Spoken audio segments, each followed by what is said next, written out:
Friends, welcome to Simnas notebook. എല്ലാവർക്കും സുഖമല്ലേ? അപ്പൊ നമുക്കിന്നൊരു കോവയ്ക്ക മെഴുക്കുവരട്ടി ഉണ്ടാക്കിയാലോ? വളരെ പെട്ടെന്ന് ഉണ്ടാക്കിയെടുക്കാൻ പറ്റുന്ന ഒരു ഡിഷാണിത്. അതിനു മുമ്പായിട്ട് എൻ്റെ ചാനൽ ഇതുവരെ സബ്സ്ക്രൈബ് ചെയ്തിട്ടില്ലാത്തവർ ഒന്ന് സബ്സ്ക്രൈബ് ചെയ്തേക്കണേ. അതിൻ്റെ അടുത്തൊരു ബെൽ ബട്ടൺ ഉണ്ട്, അത് ക്ലിക്ക് ചെയ്യാനും ഈ വീഡിയോ ഇഷ്ടമാവുകയാണെങ്കിൽ ലൈക്ക് ചെയ്യാനും ഷെയർ ചെയ്യാനും മറക്കരുത്. അപ്പൊ നമ്മുടെ കോവയ്ക്ക മെഴുക്കുവരട്ടി ഉണ്ടാക്കാൻ വേണ്ടിയിട്ട് ഞാനിങ്ങനെ ചെറുതായിട്ട് വട്ടത്തിലാണ് കോവയ്ക്ക അരിഞ്ഞിരിക്കുന്നത്.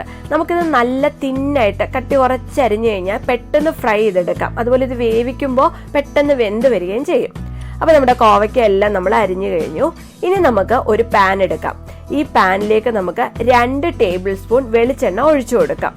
ഈ വെളിച്ചെണ്ണ നന്നായി ചൂടായി വരുമ്പം 1/2 ടീസ്പൂൺ കടുകിടാം. ഈ കടുക് പൊട്ടുമ്പോൾ ഇനി ഒരു വറ്റൽ മുളക് നമുക്ക് ചെറുതായിട്ട് ഇതിലേക്ക് കട്ട് ചെയ്തിടാം.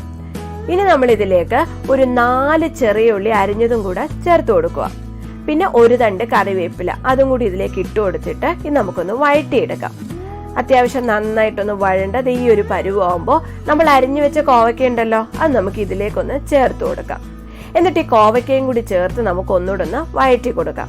അപ്പൊ LCHF ഡയറ്റ് ഫോളോ ചെയ്യുന്നവർ എപ്പോഴും വെളിച്ചെണ്ണ മാത്രമേ ഇതിലേക്ക് ചേർക്കാൻ പാടുള്ളൂ. അവർക്ക് വളരെ പെട്ടെന്ന് ഉണ്ടാക്കാൻ പറ്റുന്ന ഒരു ഡിഷായത്. അപ്പൊ നമ്മുടെ കോവയ്ക്ക അത്യാവശ്യം നന്നായിട്ടൊന്ന് ഈ വെളിച്ചെണ്ണയുമായിട്ട് ചേർന്ന് വഴണ്ടിട്ടുണ്ട്. ഇനി നമുക്കിതിലേക്ക് 2 പച്ചമുളക് അത് ചെറുതായിട്ട് അരിഞ്ഞതാണ്, അതും കൂടെ ഞാൻ ഇതിലേക്ക് ചേർത്ത് കൊടുക്കാം. ഓപ്ഷനിലാണ്. ഇനി നമുക്ക് മഞ്ഞൾപ്പൊടി 1 ടേബിൾ സ്പൂണോളം ചേർത്ത് കൊടുക്കാം. പിന്നെ മുളക് പൊടി അതും നമുക്ക് 1 ടേബിൾ സ്പൂൺ ഇതിലേക്ക് ചേർത്ത് കൊടുക്കാം. എന്നിട്ട് നമുക്കിത് ഒന്നുകൂടെ ഒന്ന് വഴറ്റി കൊടുക്കാം. മുളക് പൊടി ഒരുപാട് വേണ്ടെങ്കിൽ ഇത്രയും ചേർക്കണ്ട കേട്ടോ. എന്നിട്ട് നമ്മളിത് വഴറ്റി കൊടുത്തിട്ട് അത്യാവശ്യം നന്നായിട്ട് വഴണ്ടി പൊടികളെല്ലാം നമ്മുടെ വെജിറ്റബിളിൽ നന്നായിട്ട് പിടിക്കണം. ഇനി നമുക്ക് ഉപ്പ് ചേർത്ത വെള്ളം അല്പം ഒഴിച്ചു കൊടുക്കാം. ഒരുപാട് വേണ്ട, കുറച്ച് വെള്ളം, ഈ കോവയ്ക്ക് ഒന്ന് വെന്ത് വരാൻ വേണ്ടി. എന്നിട്ട് നമുക്ക് ഒന്ന് മീഡിയം ഫ്ലെയിമിലാക്കിയിട്ട് ഇതൊന്ന് അടച്ചു വെച്ച് ഒരു 2 മിനിറ്റ് വേവിച്ചെടുക്കാം. അപ്പൊ അങ്ങനെ 2 മിനിറ്റ് നമ്മൾ വേവിച്ചെടുത്തു. നമുക്ക് തുറന്നു നോക്കാം. നമ്മുടെ കോവയ്ക്ക് അത്യാവശ്യം നന്നായിട്ട് വെന്ത് വന്നിട്ടുണ്ട് അല്ലെ? അപ്പം അത് വെന്ത് വന്നിട്ടുണ്ട്. ഇനി ഈ വേവ് പോരാന്നുണ്ടെങ്കിൽ കുറച്ച് നേരം കൂടി നമുക്ക് വേവിച്ചെടുക്കാം. ഈ ഗ്രീൻ വെജിറ്റബിൾസിനൊന്നും ഒരുപാട് വേവിന്റെ ആവശ്യമില്ലല്ലോ. അപ്പൊ നമ്മുടെ കോവയ്ക്ക് ഏതാണ്ട് വെന്ത് വന്നിട്ടുണ്ട്. ഇനി ഈ ഒരു പരുവത്തിൽ നമുക്ക് ഇതിലേക്ക് ഒരു 2 ടേബിൾ സ്പൂൺ വെളിച്ചെണ്ണയും കൂടി ഒഴിച്ചു കൊടുക്കാം. ഇതൊന്ന് ഫ്രൈ ആക്കാൻ വേണ്ടിയിട്ട്. അപ്പൊ നമ്മൾ വെളിച്ചെണ്ണ ഒഴിച്ചു കൊടുത്തു. ഇനി നമുക്കൊന്ന് മിക്സ് ചെയ്ത് നോക്കാം. അത്യാവശ്യം നമ്മളൊന്ന് മിക്സ് ചെയ്തു. അപ്പൊ കുഴപ്പമില്ല.